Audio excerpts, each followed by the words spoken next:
Quelle est la différence entre elif et else dans Python? Quelles sont les trois façons d'utiliser la boucle if dans Python en prépa HEC? C'est ce qu'on va voir dans cette vidéo. Donc on commence, donc ces trois vidéos qui viennent sont une petite introduction sur les boucles. On verra beaucoup plus dans d'autres vidéos par la suite. Donc boucle if, donc déjà, premier cas, on va faire le if sans le else. Donc c'est comme pour la fonction def. Si tu avais vu la vidéo précédente sur la fonction def, en Python, pour fermer une boucle, si on n'utilise pas un end, comme dans plein d'autres programmes, il faut indenter. Et ici, tu vois que quand j'indente, à partir du moment où l'indentation se termine, ça veut dire que la boucle s'arrête. Ici, donc avant, on a rentré un x qui est égal à 9. Donc on a affecté 9 à la variable x. Et je teste, je demande, est-ce que if est plus grand que 0? Et dans ce cas-là, j'écrirai la racine de x, et x, n'oublie pas que quand j'ai 2 étoiles, c'est puissance. Donc ici, ça sera x puissance 0,5, donc c'est-à-dire racine de x. Mais évidemment, si je veux écrire racine de x, je ne peux pas l'écrire si j'ai un nombre négatif. Donc c'est pour ça que je fais ce test-là, if x est positif. Comment ça se passe? Quand je fais un if, il pose une question. La question, ça répond soit true, soit false. Si c'est true, dans ce cas, la condition, elle est exécutée. Si c'est false, la condition ne sera pas exécutée. Et là, comme c'est true, la condition qui est print, la racine de x est à écrire, et après j'écris x, la valeur de x exposant 0,5, il va m'écrire la racine de x est 3. Donc c'est comme ça que ça fonctionne. Donc, if, et donc si le truc est exécuté, ça marche. Maintenant, on a if avec else. Else, donc c'est sinon. Donc, par exemple, là, j'ai x égale moins 7. Je fais le même programme. Donc, if x est positif, alors la racine de x, ça. Sauf que je vais rajouter, cette fois, un sinon. Donc, si, en fait, le x n'est pas positif, il va m'écrire, il n'y a pas de racine. Et donc, on voit, là, quand je lance, j'ai moins 7 cette fois qui est dans x. Il teste. X est plus grand que 0, il va renvoyer false. Comme j'ai false, cette proposition ne va pas être écrite. Else, donc c'est le sinon. Donc, c'est celle-là qui va forcément être écrite. Parce que, à partir du moment où celle-là, j'ai eu false, c'est le else qui est exécuté. Et print. On remarque l'indentation. Tu vois qu'ici, j'ai le if qui est sur la même ligne que le else.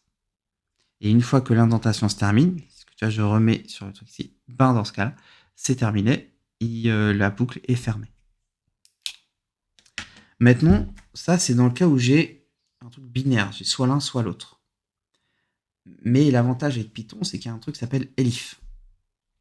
Elif, c'est qu'on pourrait dire, je pourrais dire aussi.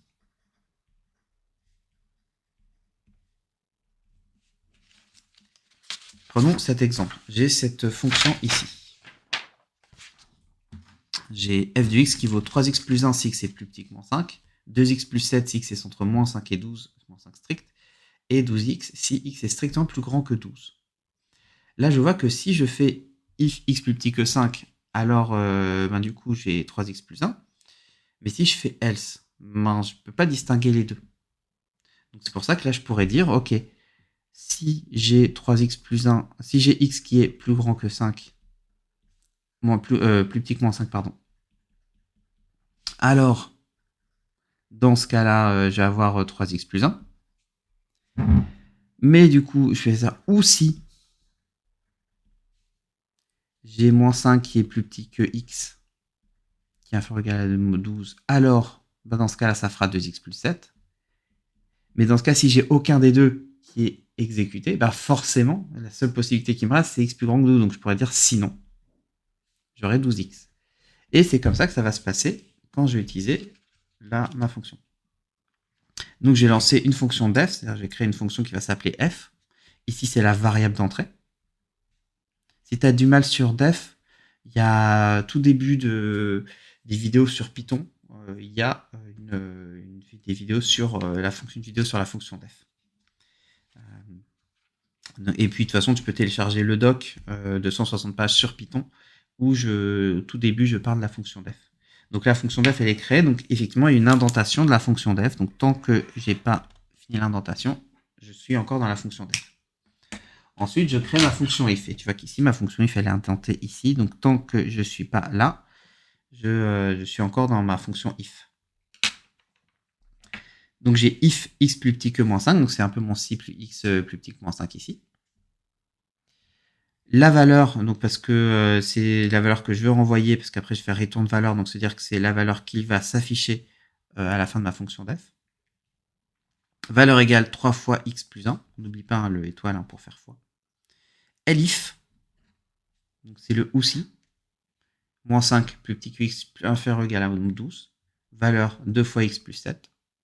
Else, donc sinon, ça va me donner 12x. Et je vois par exemple quand je vais faire moins 8, donc moins 8, comment ça se passe avec moins 8? Ici, il va me dire, est-ce que x est plus petit que moins 5? True. Donc il va me renvoyer 3 fois moins 8 plus 1. Donc moins 24 plus 1, moins 23. Donc, et ici, la boucle s'arrête, parce qu'à partir du moment où j'ai true, ça me renvoie 3 fois moins 8 plus 1. Avec 0, ben, il va tester 0. Est-ce que 0 est plus petit que moins 5? False. Donc il passe au suivant. Le suivant, c'est elif. Est-ce que 0 il est entre moins 5 et 12? True. Donc comme ici j'ai true, ben, ça va me renvoyer 2 fois 0 plus 7. Et la boucle s'arrête. Donc 2 fois 0 plus 7, ça me fait 7. Le dernier, si j'ai avec 12x, je prends 20. Donc il fait le test, est-ce que 20 est plus petit que moins 5? False. Donc il continue. Ou si, est-ce que j'ai 20 dans ce cas-là qui est plus petit, qui est entre moins 5 et 12? Toujours false. Donc il continue. Et bien sinon, il n'y a pas le choix, parce que les deux ont donné false. Donc forcément, j'ai le sinon qui va être réalisé. 12 fois 20. Donc 12 fois 20. Et 12 fois 20, ça me fait bien 240. Donc tu vois que ça marche. Maintenant, on peut mettre elif dans les deux derniers. Mais dans ce cas-là, tu vois, comme c'est aussi, pour que ça soit réalisé, ici, sinon ça, je peux mettre à la place aussi. X est plus grand que 12, dans ce cas-là, je vais avoir 12x. Et ça va être la même chose, c'est-à-dire que je vais faire exactement le même programme avec ici elif x plus grand que 12. Mais donc, toujours bien préciser la valeur condition. Alors, pourquoi c'est intéressant d'avoir que du elif? Parce que, imaginons que j'ai ça. J'ai un truc où je sais que si x est plus petit que moins 12, alors j'ai quelque chose. Si x est compris entre moins 12 et 18, alors j'ai quelque chose. Si x appartient à 18, 37, alors j'ai quelque chose. Et j'ai rien pour l'autre. Dans ce cas, je vais faire un elif parce que comme ça, j'ai pas un else qui est forcément réalisé. Parce que ici, si j'ai pas lui pas réalisé, de toute façon, si j'ai 38, j'ai peut-être pas forcément lui réalisé. Donc c'est pour ça que le elif peut être très utile. Ici, tu vois, on retrouve les mêmes valeurs. Donc ça, voilà, c'était le truc. Maintenant, le elif, t'es pas obligé de toujours l'utiliser. C'est que par exemple, on aurait pu aussi utiliser une boucle if après le if. Par exemple, là, dans ma fonction ici, j'aurais très bien pu dire, ok, si x est plus petit que moins 5, alors, dans ce cas-là, on va retourner 3 fois x plus 1. Mais après, j'aurais pu mettre sinon et créer une autre boucle. Si x est entre moins 5 et 12, alors, dans ce cas-là, j'ai 2x plus 7. Sinon, parce que tu vois que dans ce cas-là, les deux autres sinon sont éternels, sinon, j'ai 12x. Et donc, j'aurais pu le faire comme ça, avec une boucle if à l'intérieur d'une boucle if. Tu peux avoir les deux. Moi, je trouve que ce truc-là, pour moi, c'est plus naturel parce qu'en fait, j'ai toujours utilisé ces boucles-là parce que je faisais du VBA et peut-être je sais pas si ça existait d'ailleurs à l'époque, Elif, mais en tout cas, je le connaissais pas. Donc, moi, je faisais des boucles à l'intérieur de boucles quand je travaillais en finance de marché à l'époque. Donc, tu vois ici, if x plus petit que moins 5, alors la valeur, c'est 3x plus 1. Sinon, et je crée ma deuxième boucle. Donc, tu vois qu'attention, l'indentation de cette boucle, ici, elle se termine là.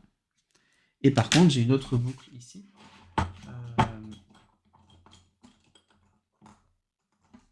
Que j'indente. Là, if, tac, et qui se termine ici. Donc, toujours là, et après, il y a l'indentation du def, évidemment, qui se termine là. Donc, toujours vraiment bien, ça sur ta copie, va être bien indenté. C'est très important, parce qu'en fait, c'est là-dessus que ça se joue en Python aussi. C'est ce qui a fait en fait le succès du programme Python dans le monde, c'est ce système où il n'y a pas les end et ça épure énormément le programme, c'est beaucoup plus beau. Et donc, une fois que j'ai ça, tu vois, if 5, 5, 12, tac, else, tac. Donc, ça va, comment ça marche, la fonction isNest. Alors voilà, c'est tout. Alors, on va voir un autre exemple prochain, un autre exemple avec comment utiliser if-else avec une fonction pour trouver une valeur approchée. C'est un grand classique. Donc, ça, c'est à regarder. Après, on verra effectivement les boucles for. Et on verra encore plein d'autres exos, mais liés aux suites cette fois, mais une fois qu'on aura vu les matrices. Donc, il y a beaucoup de vidéos à venir sur Python. Bon, une bonne quarantaine. Donc, pour ne pas les manquer, abonne-toi. Si tu as aimé cette vidéo, partage-la à tes potes, partage dans le groupe de ta prépa. Et surtout, si tu veux refaire ces exos-là et pas prendre en note de façon débile la vidéo, et puis faire les exos, prendre avoir tout le doc de 160 pages avec tout le cours de première année de prépa HEC, va dans le lien dans la description. C'est gratuit. Et je te dis à demain pour la prochaine vidéo. Ciao!